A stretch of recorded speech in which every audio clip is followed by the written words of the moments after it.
Mesdames et messieurs, bonsoir, ravi de vous retrouver. Bienvenue dans ce principal rendez-vous de l'information. Tout de suite, voici les titres qui vous seront développés.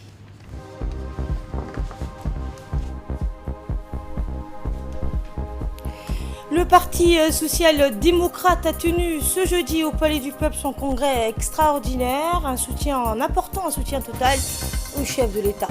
Et le Forum de l'emploi et de l'inclusion des jeunes s'est ouvert ce matin, c'était au Palais du Peuple. Dans l'actualité internationale au Nigeria, une opération a été ordonnée par le président nigérian pour sauver 42 personnes, dont 27 élèves victimes d'un nouvel enlèvement par un groupe armé dans un pensionnat du pays.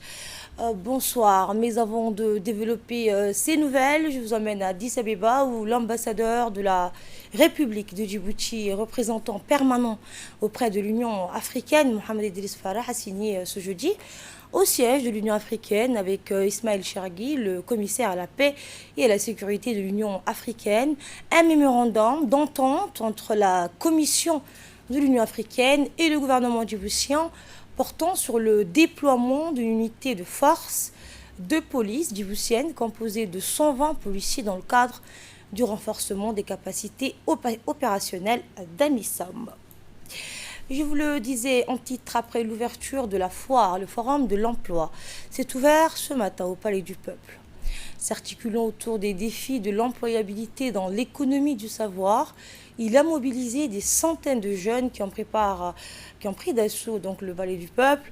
Au cœur de ce forum, la question de l'emploi. L'objectif relever ce véritable défi, faire et préparer donc un diagnostic lors de cet atelier liminaire en concertation avec les différents partenaires, notamment les ministères concernés et les partenaires sociaux, contribuant à développer les différentes stratégies nationales. En effet, il s'agit là d'une démarche stratégique pertinente et intégrante, donc la mise en place d'un cadre de politique publique cohérente, adaptée et inclusive, axée sur la croissance et l'emploi, afin de créer les conditions pour une insertion des jeunes dans le tissu économique national. Lors de ce forum, la question de l'emploi sera au cœur de ces échanges. Des panels de discussion entre experts nationaux et internationaux sous différentes thématiques seront à l'ordre du jour. Écoutez le secrétaire général du ministère du Travail. L'emploi décliné en objectifs opérationnels intégrés dans la stratégie sectorielle qui accompagne la vision 2035, la SCAP, qui met l'accent sur le secteur porteur pour créer l'emploi.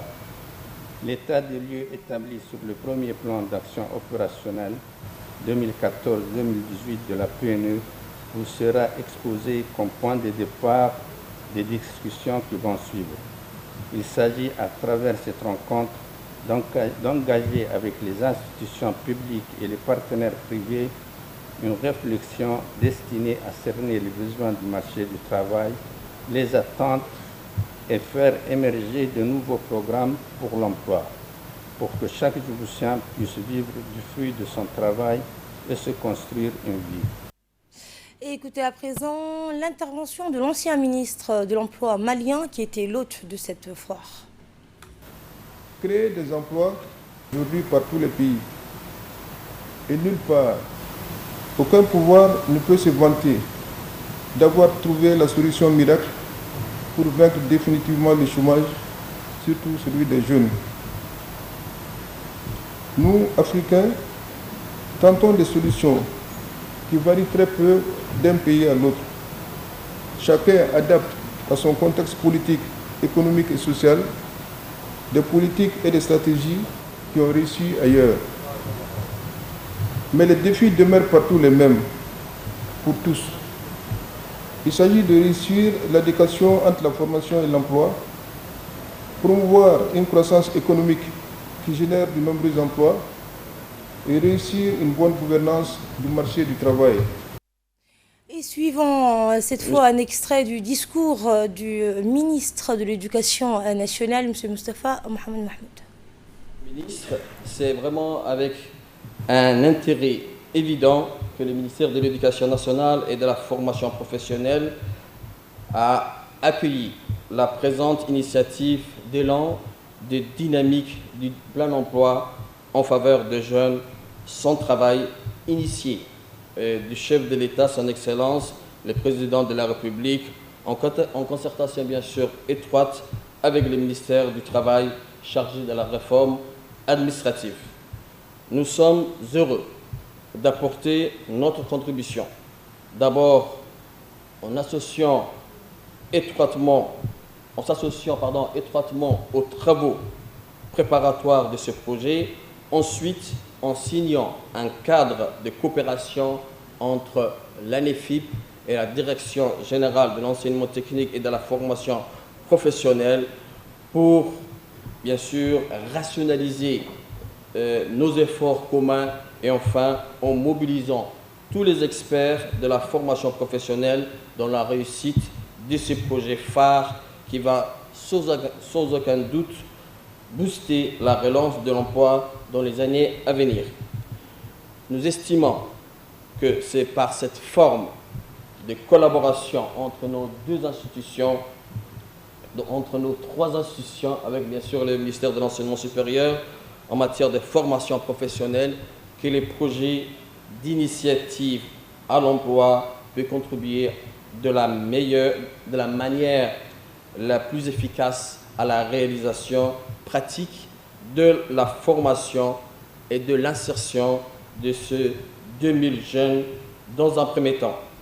Nous sommes confiants car nous avons l'expérience, les moyens humains, matériels et financiers, mais également logistiques pour répondre à la demande de nos jeunes qui veulent s'insérer dans la vie professionnelle des entreprises qui sont aujourd'hui devenues vraiment les précurseurs de l'économie nationale.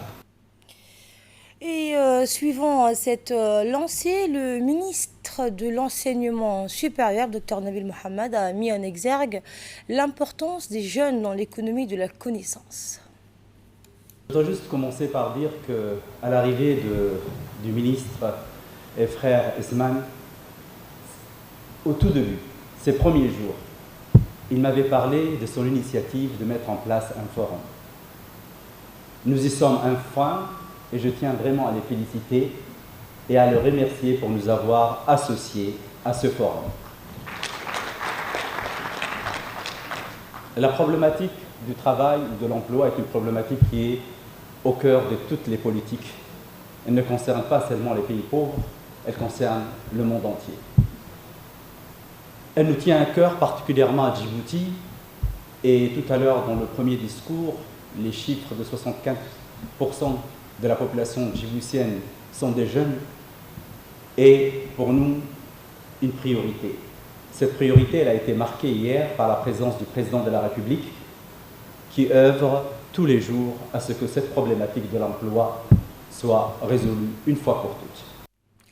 Le ministre du Travail, Esman Ibrahim Rableh, a quant à lui déclaré que l'emploi des jeunes n'est pas un défi national mais un défi mondial. Il a ajouté que la question des jeunes et de leur inclusion était au cœur de l'agenda gouvernemental. Voici ses propos.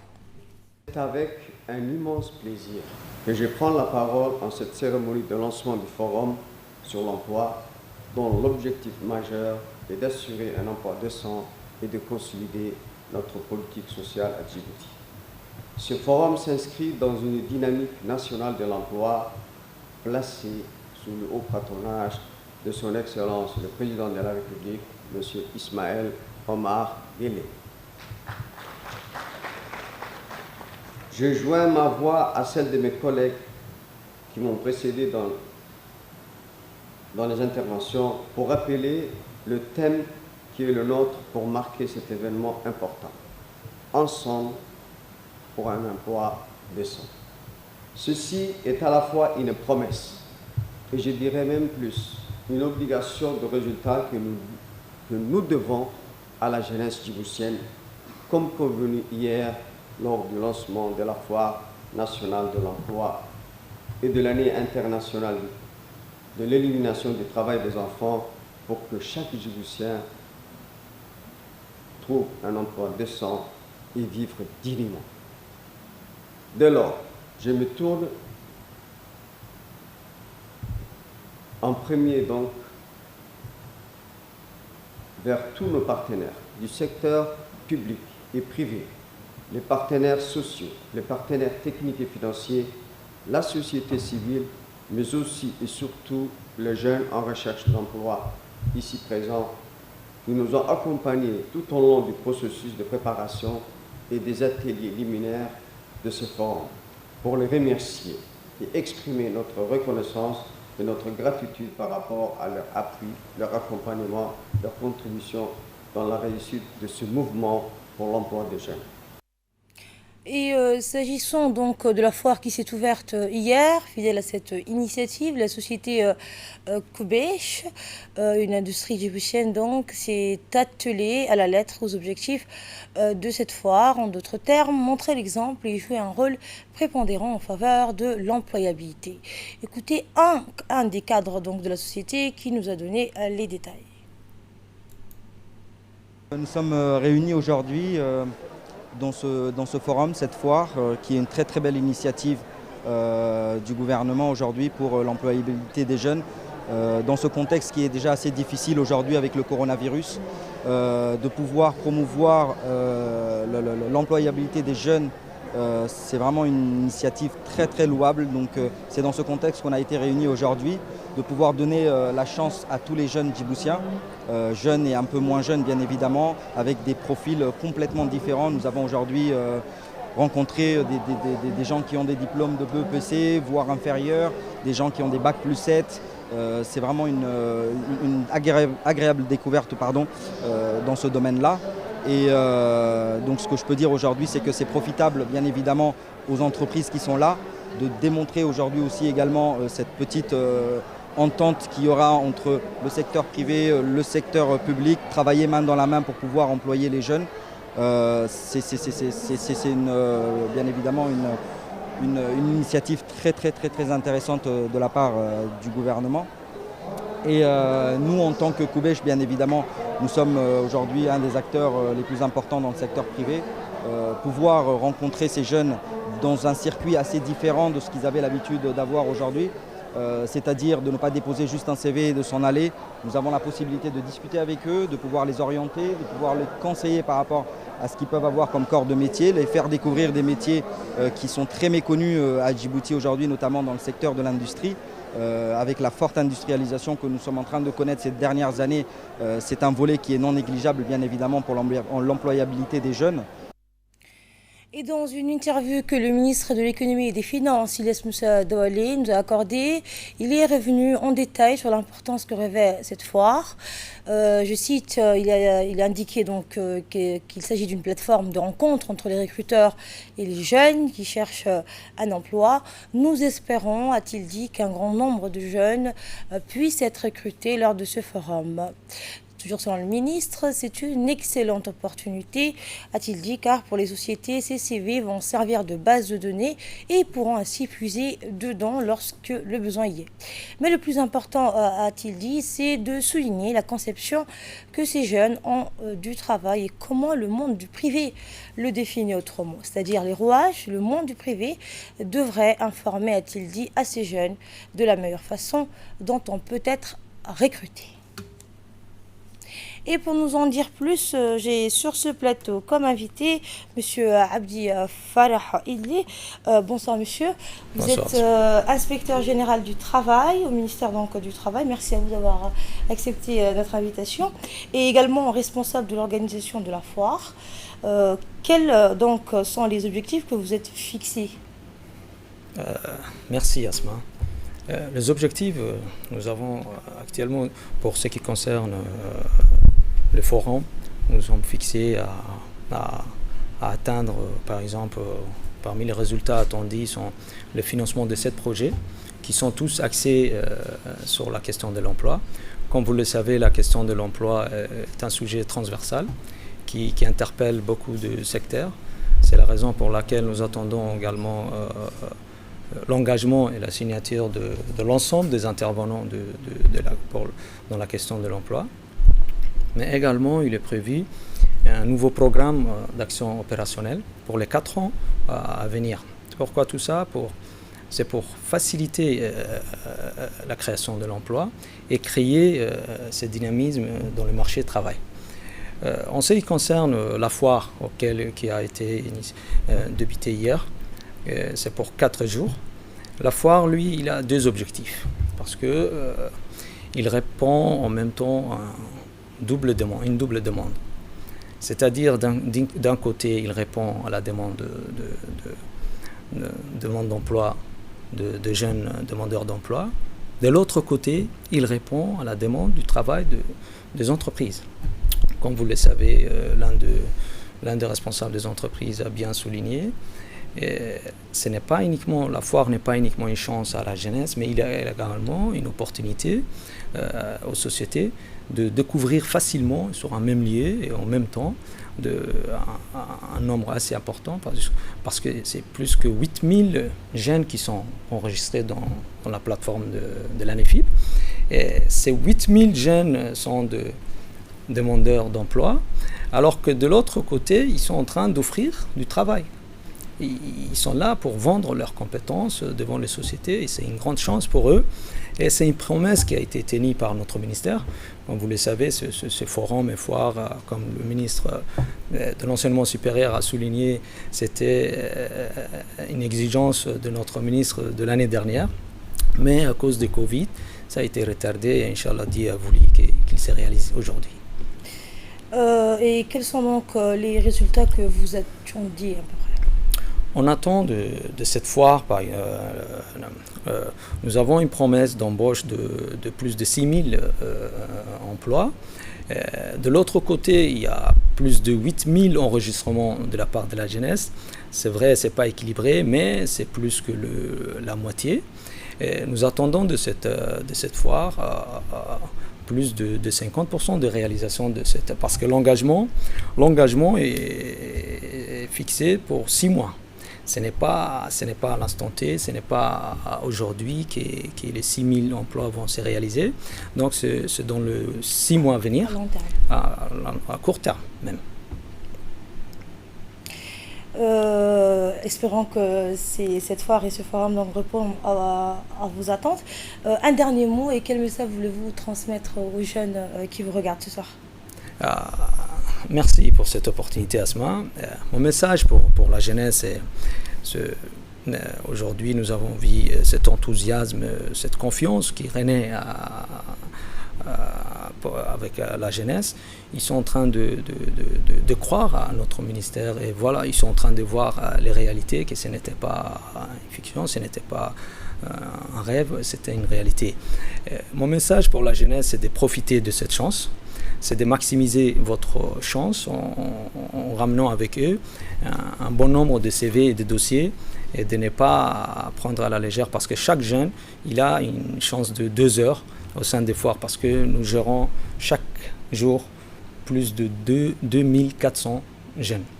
Donc, de même façon, mon message pour les employeurs, c'est de merci de votre présence, merci de votre participation. Je sais, ce n'est pas facile de rester sur une même chaise tout au long d'une journée jusqu'à 7h, jusqu'à 18h, redemander les mêmes questions. Mais également, c'est une obligation de résultat. Et je profite de l'occasion de rappeler les chefs d'entreprise. Là, j'utilise ma casquette d'inspecteur. Demain, c'est vendredi. Nous allons travailler, la foire est ouverte, dépenser aux primes de heures supplémentaires de vos représentants qui travailleront demain.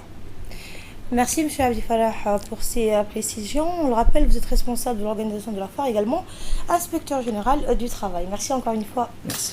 Dans le reste de l'actualité, page santé de cette édition, en ce jeudi 18 février, les principales données relatives à l'évolution de l'épidémie de la Covid-19 à Djibouti se présentent comme suit.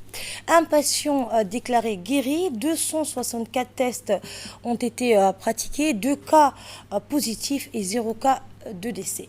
Santé toujours, le ministre de la Santé, Mohamed Al-Samadiri, a procédé à l'inspection des dispositifs de contrôle et de surveillance contre la Covid-19 au point d'entrée de notre pays. En effet, le ministre a effectué un tour d'horizon au poste frontière de l'Ouéada et à l'aéroport international de Djibouti pour s'enquérir du bon déroulement, du bon fonctionnement des dispositifs de contrôle mis en place pour surveiller ainsi les voyageurs.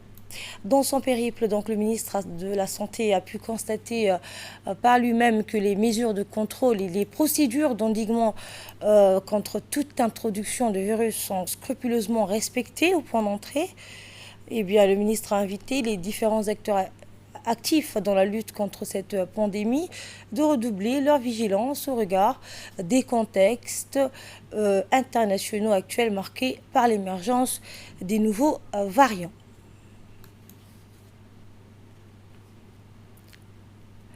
Par la suite, le ministre de la Santé a visité l'hôpital Bouffard, qui est la principale structure dédiée au dépistage et à la prise en charge des cas de Covid-19. Il s'agit pour le ministre de la Santé de dresser l'état des lieux de structures de soins et des laboratoires qui sont entièrement engagés dans la lutte nationale contre cette pandémie.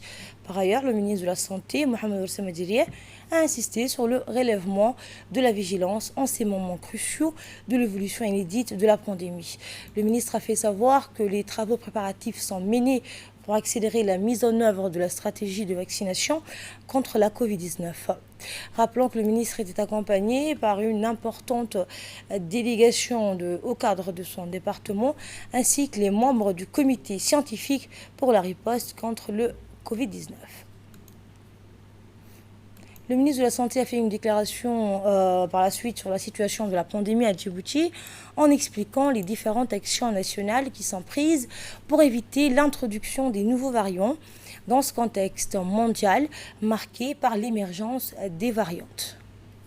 Nous avons enregistré hier, le 17 février 2021, une augmentation brusque du nombre de cas positifs avec 25 nouveaux cas confirmés sur le 285 tests réalisés, soit un taux de positivité de 8,7%.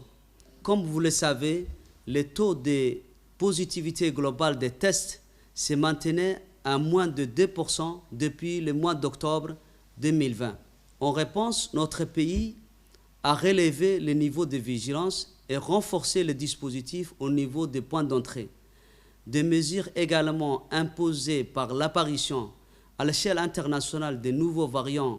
Il est désormais reconnu que ces nouveaux variants présentent une vitesse de transmission plus élevée et une pathogénicité potentiellement plus accrue. Pour l'heure, nous ne sommes pas en mesure de procéder au séquençage des souches circulant sur notre territoire. Nous ne savons donc pas si d'éventuels variants circulent ou non à Djibouti. Ceci dit, toutes les dispositions sont prises pour améliorer les capacités nationales de séquençage et dans l'attente, des prélèvements seront transférés vers les laboratoires de référence de la région. Mesdames et messieurs, dans ce contexte sanitaire marqué par des changements aussi soudains qu'inattendus, la vaccination contre la Covid-19 reste une formidable lueur d'espoir. À ce propos, les travaux portant sur le déploiement des vaccins anti-Covid-19 dans notre pays progressent. Je voudrais, au regard de tous ces éléments, demander à la population d'accompagner les efforts du ministère de la Santé et à travers lui, ceux du gouvernement, en adoptant la vigilance la plus extrême, le suivi rigoureux des mesures barrières. J'insiste tout particulièrement car il s'agit là d'un moyen sûr d'éviter une contamination. Restons vigilants, respectant la distanciation physique d'au moins 1 mètre, portant un masque, continuons de nous protéger les uns les autres. Dans l'actualité également, le ministre des Affaires musulmanes de la Culture et des Biens Warf, Momin Hassan Baré, a reçu ce matin l'ambassadeur du Royaume d'Arabie Saoudite accrédité à Djibouti, Abdelaziz Ben Abdallah Al-Matar. Le ministre a souhaité la bienvenue à l'ambassadeur tout en saluant l'excellence des liens de fraternité et de coopération entre les deux pays frères dans les divers secteurs de développement. De son côté, l'ambassadeur saoudien a remercié le ministre pour son accueil et sa disponibilité pour échanger sur les différents points d'intérêt commun dans une perspective visant à développer un partenariat fructueux avec les institutions saoudiennes ayant les mêmes vocations socio-culturelles. Par ailleurs, le ministre et l'ambassadeur saoudien ont discuté des diverses questions concernant les projets en cours de préparation qui seront mis en œuvre dans le prochain avenir. Parmi les sujets abordés, l'organisation de la saison du Hajj à la lumière de l'évolution de la situation mutationnelle du Covid-19. Au terme de cette visite, les deux parties ont réitéré leur volonté de collaborer et de coordonner ensemble afin de donner un nouvel élan aux relations de coopération entre les deux pays. Le Parti social-démocrate PSD, membre de l'Union pour la majorité présidentielle UMP, a tenu ce jeudi au Palais du Peuple son congrès extraordinaire en apportant un soutien total à la politique du président de la République, Ismaïla Omar Guelleh.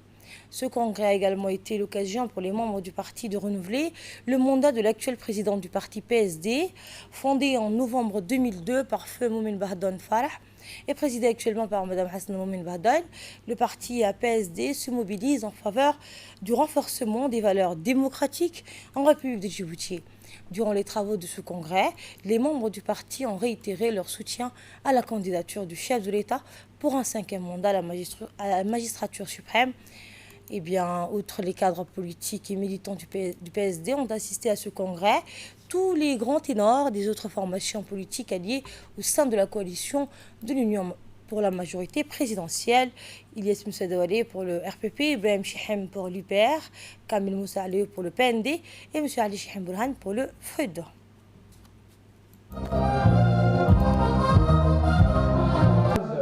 Aux hommes et femmes qui ont contribué.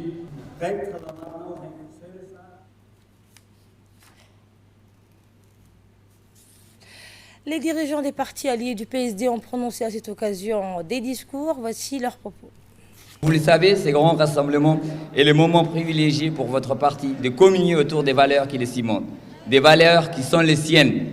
Le président du PND souhaite en fait une coalition combative, comme l'a dit le vice-président du PSD, cohérente, ouverte d'esprit, solidaire, pragmatique, exigeante et égalitaire. En effet, l'opposition se résume à l'arrivisme politique, car en un mot, ils veulent devenir calife à la place du calife.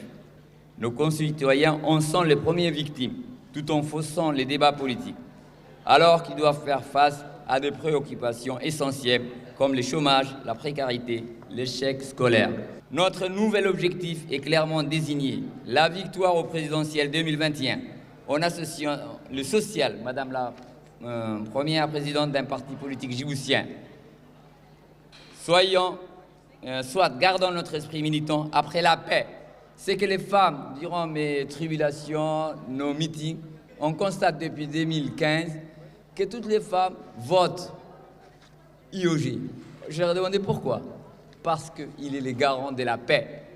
Mesdames et messieurs les congressistes, c'est un grand honneur pour moi, pour le FRUD et pour moi, de participer à votre congrès extraordinaire. D'abord, je tiens à féliciter Madame la Présidente Hassan Moumin pour sa réélection à la tête du PSD. Ensuite, je tiens à apporter au nom du FRUD notre soutien sans faille à Madame la Présidente Hassan Moumin Bahdan et au PSD. Nous sommes aussi satisfaits que le PSD, parti allié et faisant partie de l'UMP, soutient aussi le même candidat à la présidentielle, en l'occurrence M. Ismaïla Omar Guelleh. Enfin, je souhaite plein succès à votre congrès et je vous remercie. Et par la suite, un des membres du comité exécutif du parti PSD a prononcé un discours lors de ce congrès. On l'écoute. Aujourd'hui, c'est un honneur de me mettre devant cette illustre assemblée et c'est un immense plaisir de représenter la jeunesse socialiste. Nous donnons notre soutien sans faille et une confiance avec le parti PSD. Ce parti nous a aidés à maintes reprises et nous a soutenus durant les moments difficiles. La présence de la présidente du PSD, Mme Hassan Moumin Bahdan, et ses collaborateurs était déterminante.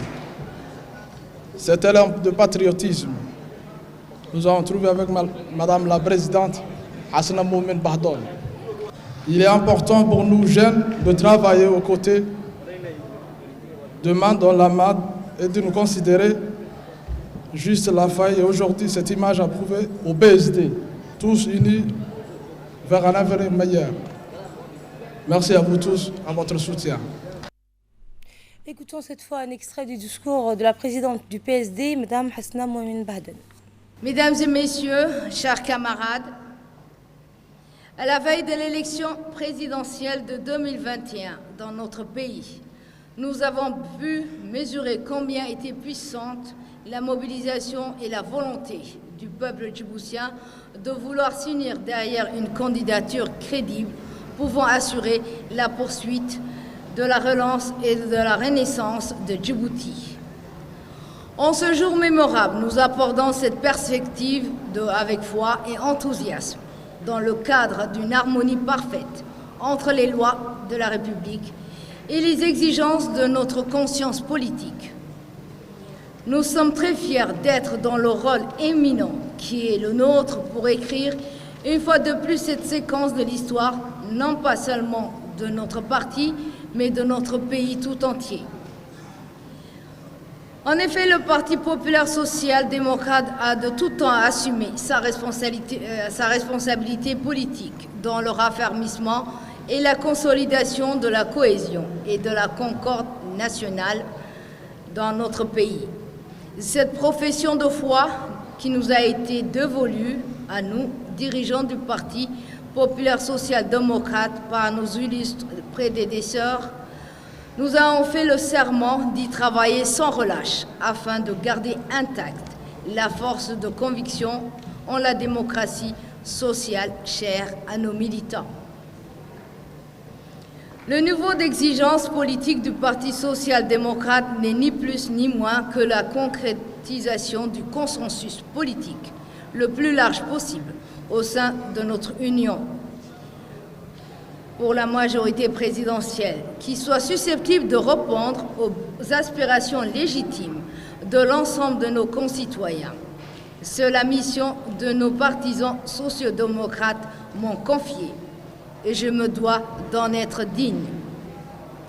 J'ai donc l'insigne honneur de vous annoncer que, suite à leur consultation préparatoire, nos différentes instances territoriales ont endossé dans un même élan d'unanimité la proposition qui leur a été faite par le comité exécutif de rallier au nom du Parti populaire social-démocrate la candidature officielle du président de la République, son Excellence Ismaël Omar Guelleh. Dans l'actualité, également, l'École internationale de perfectionnement à la pratique de la police judiciaire a abrité hier une cérémonie de clôture du stage de perfectionnement d'enquêteurs d'une durée de 6 semaines. Ce stage qui a débuté le 10 janvier a rassemblé 20 stagiaires, dont 14 venus de 12 pays amis et 6 stagiaires de la gendarmerie nationale, de la police nationale et de la garde-côte. Présidé par la substitut du procureur général, Leila Mohamed Ali, l'événement a vu la participation du préfet de la région d'Arta, du président du conseil régional d'Arta, du secrétaire général de la commission nationale des droits de l'homme, de l'attaché de sécurité intérieure près de l'ambassade de France à Djibouti, du commandant par intérim de la garde-côte et de plusieurs officiers de la gendarmerie nationale. À cette occasion, les stagiaires de la promotion ont reçu leur diplôme et les insignes de l'école des mains des officiels présents sur les lieux. À l'issue, les stagiaires et les officiels ont posé pour la traditionnelle photo de famille avant d'être reçus par le colonel Zakaria Hassan Abden, chef d'état-major de la gendarmerie nationale, à la salle d'honneur du centre de conférence où il s'est entretenu avec eux.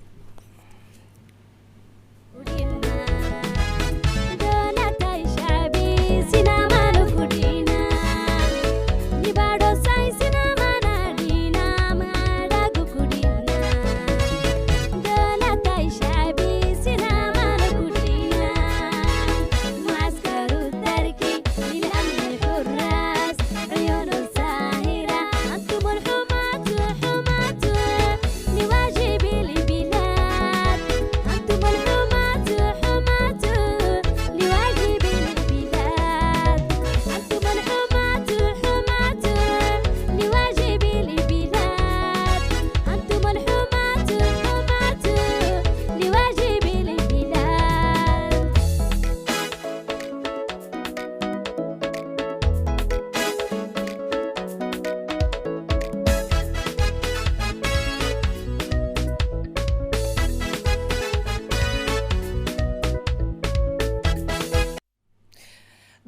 l'actualité internationale, à présent, le président nigérian a ordonné hier une opération pour sauver 42 personnes, dont 27 élèves victimes d'un nouvel enlèvement par un groupe armé dans un pensionnat du pays, 2 mois après le rapt massif de 344 adolescents dans une région voisine qui avait provoqué un émoi mondial.